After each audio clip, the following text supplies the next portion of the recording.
कांग्रेस या फिर विपक्ष के जो प्रवक्ता हैं उनकी भाषा देख करके ऐसा लगता है कि वो पाकिस्तान के प्रवक्ता हैं। आप हिंदुस्तान में खड़े होकर ऐसा कुछ कह रहे हैं जो पाकिस्तान में सुर्खियां बटोर रहा है। जीत गए हैं और उसको मारा है जिसको हमारी आर्मी ने भी मारा है। भारत की इस ऐतिहासिक जीत पर अभी तक राहुल गांधी खामोश क्यों है? विदेश में रह के लद्दाख की बहुत चिंता हो रही है, बहुत कुछ कह रहे हैं, लेकिन तमिलनाडु में की घटना पर कहीं कुछ नहीं बोल रहे। बॉर्डर स्टेट में आपको मनमानी नहीं करने दी जा सकती। ये समझना कितना आसान या मुश्किल है। आपको लगता है कि आप बड़े होनहार हैं, 3 मैचों में क्या हालत हुई आपने देख लिया। आपकी सेना का भी यही हाल है। दर्शकों नमस्कार, डीएनपी इंडिया में आपका स्वागत है। मैं हूं आपके साथ राहुल चौधरी और मेरे साथ मेरे सहयोगी प्रकाश मौजूद हैं।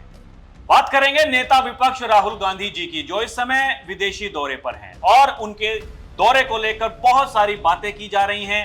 लोग ये सवाल पूछ रहे हैं, आखिर राहुल गांधी जी विदेश में जाकर के इतने व्यस्त कैसे हो गए कि टीम इंडिया ने उस भिखमंगे पाकिस्तान को फाइनल में हराया। उससे पहले भी 2 मैच हराए, चलिए ठीक है वो छोड़ देते हैं, लेकिन फाइनल में जीत गए भाई। और कैसे वो वहां का क्या नाम था उसका, मोहसिन नकवी वो ट्रॉफी लेकर के भाग गया। चोर उस पर कोई अभी तक टिप्पणी राहुल गांधी जी के द्वारा नहीं की गई है, लेकिन सवाल है कि विदेश में जाकर ही वो सोनम वांगचुक को लेकर के लिखते हैं, कहते हैं कि उनके खिलाफ बीजेपी और आरएसएस षड्यंत्र कर रही है। वो कहते हैं कि लद्दाख के जो लोग हैं बीजेपी और संघ के निशाने पर हैं। इसके अलावा वो तमिलनाडु में जो भगदड़ हुई, वो फिल्म स्टार विजय जो कि राजनेता बनने की कोशिश कर रहे हैं, वहां पर जो भगदड़ हुई, कई लोगों की जान गई। उसके बाद में उन्होंने विजय से फोन पर बात की, ऐसा मीडिया रिपोर्ट्स में है प्रकाश भाई, और तमिलनाडु के सीएम एमके स्टैलिन से भी उन्होंने फोन पर बात की है। सवाल यही है, आपके पास में जहां गठबंधन में आपकी सरकारें हैं, वहां उनके पास फोन करने का समय है। आपके पास क्योंकि वो कॉल आपकी दी गई थी, ऐसा लोग कह रहे हैं। आपने बकायदा अपने सोशल मीडिया पर यह लिखा था, देश के स्टूडेंट्स, देश के छात्र, देश के जेनजी संविधान को बचाएंगे, सड़कों पर उतरेंगे, हम आपके साथ हैं। और जिस भाषा का इस्तेमाल किया गया, उसी भाषा का इस्तेमाल सोनम वांगचुक ने भी किया था। नेपाल, बांग्लादेश, श्रीलंका, म्यांमार, वहां जो कुछ हुआ, लोग आक्रोशित हुए, वो सब लद्दाख में भी होने की बात उसने कही थी। उसके बाद में हमने देखा कांग्रेस का पार्षद जिसने खुलेआम मीडिया के सामने यह कहा कि हम जाएंगे बीजेपी कार्यालय और हमें जाने से कोई नहीं रोक सकता। सवाल यह भी है प्रकाश भाई, लोग ये सवाल पूछ रहे हैं, अगर वो कांग्रेस का नेता नहीं था तो फिर कांग्रेस पार्टी ने उसका खंडन क्यों नहीं किया? लेकिन सबसे बड़ा सवाल यही है, विदेश की धरती से राहुल गांधी जी के पास में सबसे बात करने के लिए समय है, जो उनके एजेंडे में फिट बैठते हैं, उनसे उनका समर्थन करने के लिए उनके पास में समय है। लेकिन भारत की इस ऐतिहासिक जीत पर अभी तक राहुल गांधी खामोश क्यों है? देखिए, कांग्रेस के अंदर एक तबका ऐसा रहा है लंबे समय से, जिसको ये लगता रहा है कि अगर आप पाकिस्तान की मुखालफत कर देंगे या पाकिस्तान पर कोई एक्शन ले लेंगे तो यहाँ पर बैठे मुसलमान नाराज हो जाएंगे, ऐसा लगता है। तो कांग्रेस जो है, कांग्रेस मतलब चाहे अनजाने में लंबे समय से इस देश के मुसलमानों पर एक तरह का संदेह करती रही। भाई, यहाँ के मुसलमानों का पाकिस्तान से क्या लेना देना? आपको क्यों लगता है? और यही कारण है, आप देखो ना कि पाकिस्तान के अंदर राहुल गांधी के कितने फैंस हैं, पाकिस्तान के अंदर कांग्रेस के कितने फैंस हैं, पाकिस्तान के अंदर टेलीविजन शोज में बड़े बड़े वहाँ के जो भी लोग बुद्धिजीवी जैसा कुछ होता नहीं है, लेकिन उनके हिसाब से जो लोग ज़्यादा जानते हैं, वो लोग ये बताते हैं कि कांग्रेस की सरकार आ जाएगी तो भारत पाकिस्तान के संबंध बड़े अच्छे हो जाएंगे। इतना बोल के मैं रह जाता हूँ, आप अपने आप समझ लेना कि ऐसा क्यों उनको लगता है। कुछ तो इतिहास में ऐसा है जिसकी वजह से उनको ऐसा लगता है कि भाई कांग्रेस का रहना उनके लिए ज़्यादा कंफर्टेबल पोजीशन है, सिवाय इसके कि नरेंद्र मोदी जैसा या कल को योगी आदित्यनाथ जैसा कोई दिल्ली में बैठ जाए तो पाकिस्तान के लिए क्यों मुश्किल होता है। दूसरा, आप देखिए जेनजी वाली कहानी कौन कौन लोग लगातार कह रहे हैं, केवल जेनजी नहीं, जेनजी वाली कहानी तो नेपाल से आई, लेकिन नेपाल से पहले आप बांग्लादेश याद करिए, बांग्लादेश से पहले म्यांमार याद करिए, म्यांमार से पहले श्रीलंका याद करिए, जहाँ भी आगजनी हुआ, जहाँ भी अव्यवस्था हुई, जहाँ भी लोग एक दूसरे के साथ मारपीट कर रहे हैं, नेताओं को गाली दिया जा रहा है, सिस्टम को करप्ट बताया जा रहा है, लोकतंत्र खतरे में बताया जा रहा है, जैसे ही वो तस्वीरें दुनिया के सामने आती हैं, भारत में कुछ लोग बहुत उत्तेजित हो जाते हैं, कहते हैं यहाँ भी ऐसा होना चाहिए, ये हो जाए तो बड़ा मजा आ जाए। बांग्लादेश में हुआ तो भी लोगों ने कहा, श्रीलंका में जब हुआ 2024 लोकसभा चुनाव से पहले तो लोगों ने कहा कि बस ऐसा ही हो जाएगा हमारे यहाँ भी। तो ये बतलाता है कि लोग चाह क्या रहे हैं, सिवाय इसके कि जनता को अपने काम से भरोसे में लिया जाए, उसमें विश्वास जीता जाए, नहीं, सामने वाले को डिमोरलाइज कैसे करना, हम चुनाव में नहीं हरा पा रहे, तो अब भीड़ तंत्र का हिस्सा बनकर, भीड़ तंत्र को उकसाकर, भीड़ को ये बताकर कि देखिए कुछ नहीं हो रहा है, चाहे वो भीड़ जो कल को गड्ढों में चल रही थी अब हाईवेज पर चल रही है, एक्सप्रेसवे पे चल रही है, लेकिन उसको एक बता दिया गया कि भाई साहब कुछ नहीं। और भीड़, राहुल जी, भीड़ उस नशे की तरह है कि वो भीड़ देखा ना आपने कि एक भीड़ जिधर चला बाकी का झुंड उधर, तो भीड़ को उकसाना, भीड़ से तबाह बर्बाद कर देना बहुत आसान काम। और अभी जैसे नेपाल की कहानी आई, तो हमारे यहाँ तो वैसा कुछ है ही नहीं, हमारे यहाँ पहले राजतंत्र भी नहीं था, हम तो लोकतांत्रिक देश हैं। वहाँ वामपंथियों के पीछे पड़ी हुई थी वहाँ के लोग, वहाँ के लड़के। वामपंथियों ने क्या किया, एक तो इन्होंने जबरदस्त भ्रष्टाचार किया, दूसरा अपने परिवार को ही सत्ता में आगे बढ़ाया, वहाँ के लोकल लोग उनके पीछे गए। लेकिन इन्होंने क्या बताया कि देखिए युवा जो है, तो युवा तो वहाँ का देश का संसद भी चला रहा है। आपको याद होगा कुछ लोग रंग और पेंट लेकर के अपने देश की संसद में घुस गए थे, वो सुरक्षा का कितना बड़ा मसला था।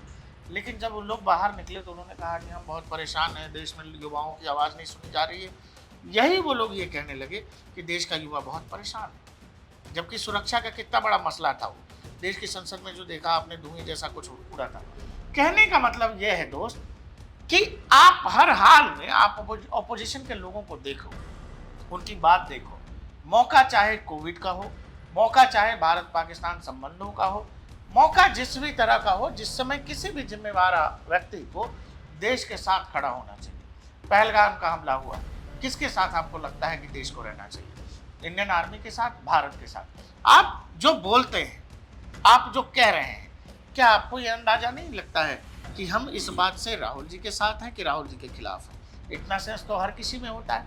आप कैसे हिंदुस्तान में खड़े होकर ऐसा कुछ कह सकते हैं और आप कहते हैं कि अरे हमें तो पता ही नहीं लगा, हमें क्या पता? आप इतने नादान तो है नहीं, लेकिन आप हिंदुस्तान में खड़े होकर ऐसा कुछ कह रहे हैं जो पाकिस्तान में सुर्खियां बटोर रहा है। अब प्रकाश भाई यहाँ पर एक बात और देखिए, प्रधानमंत्री नरेंद्र मोदी ने ट्वीट किया, उन्होंने कहा कि हमने ऑपरेशन सिंदूर भी जीता, मतलब युद्ध भी जीता, और अब क्रिकेट में पाकिस्तान को फिर से हराया, हम जीते, हम युद्ध में भी जीते, हम क्रिकेट में यानी खेल में भी जीते। उस उनके ट्वीट के ऊपर रिट्वीट किया मोहसिन नकवी ने और कहा कि आप जबरदस्ती खेल में युद्ध को घुसा रहे हैं। ठीक ऐसा ही ट्वीट कांग्रेस के नेता पवन खेड़ा ने किया, सेम यही शब्द लिखे कि देश के प्रधानमंत्री वो युद्ध में घसीट रहे हैं क्रिकेट को। अब जो लोग ये कहते हैं कि कांग्रेस या फिर विपक्ष के जो प्रवक्ता हैं उनकी भाषा देख करके ऐसा लगता है कि वो पाकिस्तान के प्रवक्ता हैं। वही मैं आपसे कह रहा था राहुल जी, वही बात हम कह रहे थे कि ये क्या हमें आपको नहीं समझ में आता है? आप हमारी बात छोड़ दो, आप बिना दर्शक ये देखो कि वो आदमी क्या कह रहा है, मोहसिन नकवी वो जो कह रहा है, और फिर यहाँ जो कांग्रेस के लीडर या अपोजिशन के लीडर कह रहे हैं उनको मिला लो। अरे भाई, हम अगर हिंदुस्तानी है तो कोई पाकिस्तानी क्या कह रहा है उससे हमारा क्या मतलब होना चाहिए? ये ठीक है कि पहलगाम के बाद लोगों में जबरदस्त विरोध था कि हमको पाकिस्तान के साथ किसी भी तरह का खेल खेलना ही नहीं चाहिए, लेकिन इसी में एक तबका ऐसा भी है जिसको ये लगता है कि भाई आप बायलैटरल नहीं खेल सकते जहाँ दो देशों की बात है, लेकिन जहाँ पर बहुत सारे देश आ रहे हैं, कल को ओलंपिक भी है, ओलंपिक में भी क्रिकेट शामिल हो गया है, बाकी गेम्स तो हैं ही, लेकिन आप कल को कहोगे एक साल बाद T20 वर्ल्ड कप है, आप कहोगे वर्ल्ड कप मत खेलो, तो ऐसा नहीं हो सकता। हाँ, क्या हो सकता है? वो ये जहां पाकिस्तान मिले वहीं मारो।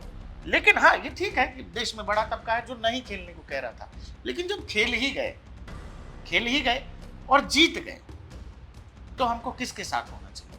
इसमें इफ एंड बट तो है ही नहीं।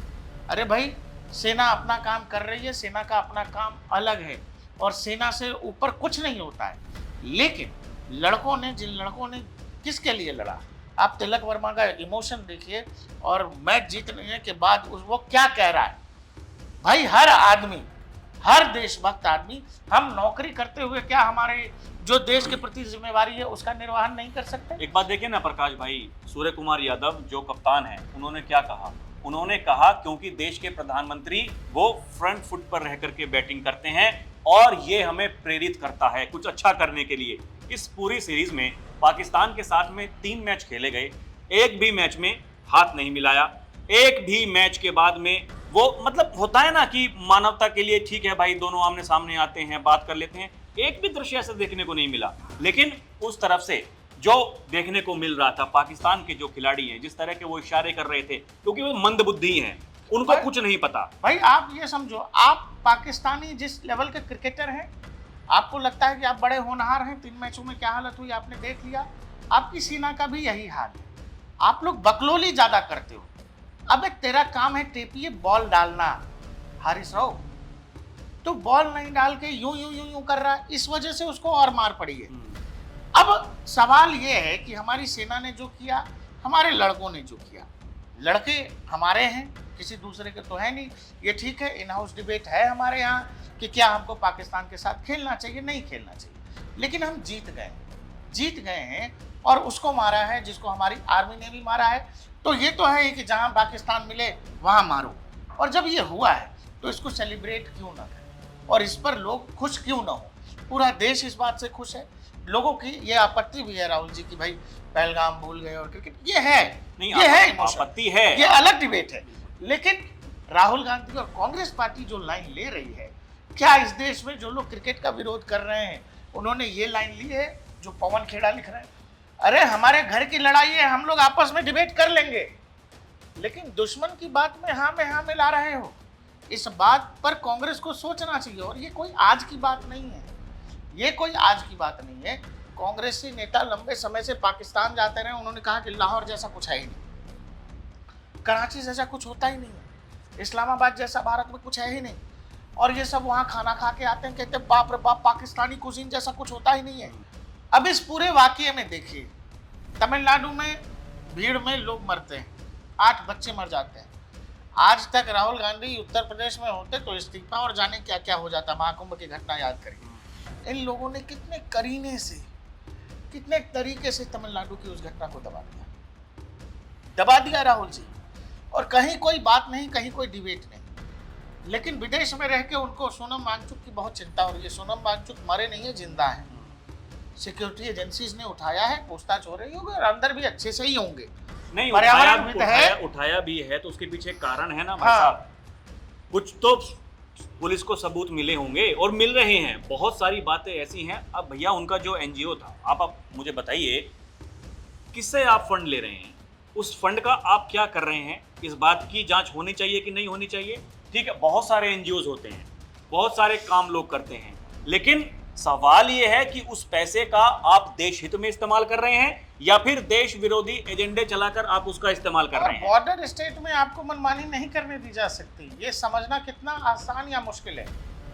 आप लद्दाख रीजन में रह के लद्दाख को ब्लॉक करना चाहते हैं, वहाँ कल को आप ये कह देंगे चूंकि हम बैठे हैं तो यहाँ इधर कोई हम बंद है जी लद्दाख, और वहाँ आर्मी है, तमाम तरह की सिक्योरिटी कंसर्न्स हैं, उसको लेकर के आप बॉर्डर रीजन में इस तरह का कियोस पैदा करेंगे। एक ऐसा क्षेत्र जहां LAC LOC दोनों सीमाएं लगती हैं, एक तरफ चीन है, एक तरफ पाकिस्तान है।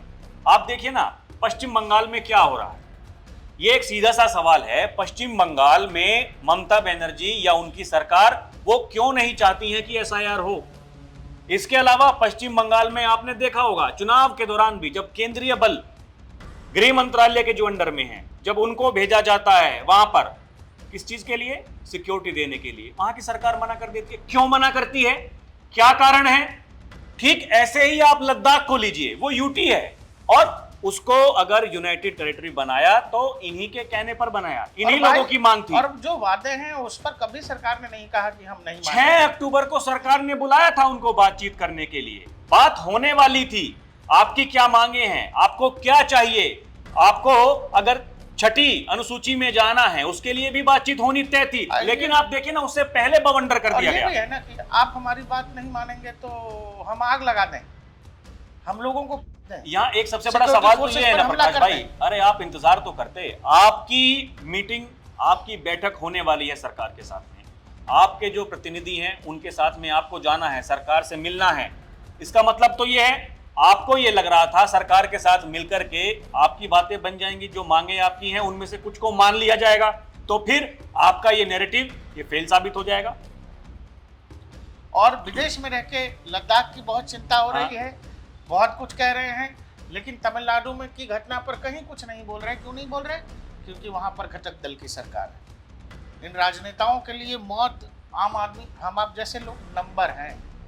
कहीं कोई घटना हो गया तो हमारा आपका भी नंबर ही होगा, अच्छा 4 नंबर है, 5 नंबर, बॉडी काउंट। वो बॉडी काउंट हुआ तमिलनाडु में। इतनी बड़ी घटना को कैसे दबा दिया गया? जब एक और घटना आप याद करो, वहाँ पर जो वो थे अल्लू अर्जुन की, जो सिनेमा हॉल में जो घटना हुई थी अल्लू अर्जुन वाली, जिसमें एक व्यक्ति की जान चली गई थी, एक बच्चे की, पुष्पा की रिलीज के दौरान। उस एक्टर के साथ क्या क्या कर दिया गया? क्यों? क्योंकि वो वैचारिक रूप से दूसरी तरफ का आदमी, वैचारिक रूप से आपकी तरफ इंक्लाइन नहीं। और आपके सीएम जो है रेवंत रेड्डी ने क्या क्या नहीं कर दिया अल्लू अर्जुन के साथ, और कहा कि कोई भी स्टार है उसको छोड़ेंगे नहीं। विजय साहब जो हैं जानबूझकर उस रैली में देर पहुंचते हैं, सामने देख रहे हैं कि भगदड़ का सिचुएशन है, लेकिन उनको समझ ही नहीं आया। एक और नेता का और भगदड़ की कहानी आपको बताता हूँ। पटना याद करिएगा, 2014 लोकसभा चुनाव से पहले पटना गांधी मैदान में हर कोने में बम ब्लास्ट हो रहे हैं, लेकिन जान किसी एक आदमी की नहीं गई। क्यों? क्योंकि नरेंद्र मोदी तक जब बात पहुंचाई गई, नरेंद्र मोदी ने अपना भाषण नहीं रोका, वो भाषण देते रहे। इस वजह से, क्योंकि अगर वो जानकारी लीक हो जाती तो वहाँ फिर भगदड़ की सिचुएशन होती और वहाँ लोगों का जान चला जाता। विजय लेट आते हैं रैली में, भगदड़ होती है, लोगों की जान चली जाती है। वो आदमी बच्चों के पास जाने, मृत परिवारों से मिलने के बजाय बाकायदा अपने चार्टेड से वापस चला जाता है। आप इस देश में राजनेताओं की प्रायोरिटी और कौन राजनेता कहाँ किसके लिए कौन से ज़रूरी मुद्दे हैं, इस पर का जब आप आकलन करें तो आपको बहुत आसानी से समझ में आ जाएगा। राहुल गांधी और उनके विदेशी दौरे और देश में हो रही चीज़ों पर आप ध्यान दीजिए। अभी जो हो रहा है वो, राहुल गांधी जब विदेश से लौटेंगे वो, और उसके बाद जो चीज़ें डेवलप होंगी आप उनको मिला लीजिएगा, आपको अपने आप समझ में आ जाएगा कि राहुल गांधी की विदेश यात्राओं को लेकर लोगों के मन में एक संदेह की स्थिति क्यों होती है। राहुल जी, और दर्शकों ये तो बिल्कुल साफ है, आप देखिए ना, आप बयानबाजी देखिए, जो वो कह रहे हैं पिछले कुछ दिनों से, आप उन पर गौर कीजिए, उनके शब्दों पर गौर कीजिए, उनकी पार्टी के जो नेता हैं उनके शब्दों पर गौर कीजिए। और ये कोई आज की बात नहीं है, प्रयास तो लंबे समय से मेरा ऐसा मानना है प्रकाश भाई, 2019 के लोकसभा चुनाव के बाद से, देखिए 2014 में जब पहली बार बीजेपी की पूर्ण बहुमत की सरकार आई, 5 साल तो इनको होश ही नहीं था। 5 साल तो इनको ये मान रहे थे मुख्यमंत्री तक का आदमी है, प्रधानमंत्री की कुर्सी पर बैठ गया, देश का बंटाधार तय है। क्योंकि इन्हें तो ऐसा लग रहा था इस देश को हम ही संभाल सकते हैं, क्योंकि हमने राजघराने में जन्म लिया है, ठीक है, हमने चूंकि चलाया है और देश हमको ही राजा मानता है, ये नहीं चला पाएंगे। 2019 में दुनिया भर के नारे दिए, कई सारे जो आरोप हैं वो चस्पा करने की कोशिश की, लेकिन इस देश की जनता ने भरोसा किया उस प्रधानमंत्री के ऊपर, इसी देश की जनता ने भरोसा किया उसी प्रधानमंत्री के ऊपर। और समस्या इसी बात से है, क्या कुछ लोगों को ये लगने लगा है कि आमने सामने की लड़ाई में आप उनको नहीं हरा पाएंगे, इसीलिए उनको सत्ता से हटाने का एक तीसरा ऑप्शन यहां पर तलाशा जा रहा है। दर्शकों, आपको क्या लगता है हमें कमेंट करके जरूर बताइएगा। अभी के लिए इतना ही, आप देखते रहें डीएनपी इंडिया, हर खबर भरोसे के साथ। नमस्कार, जय हिंद।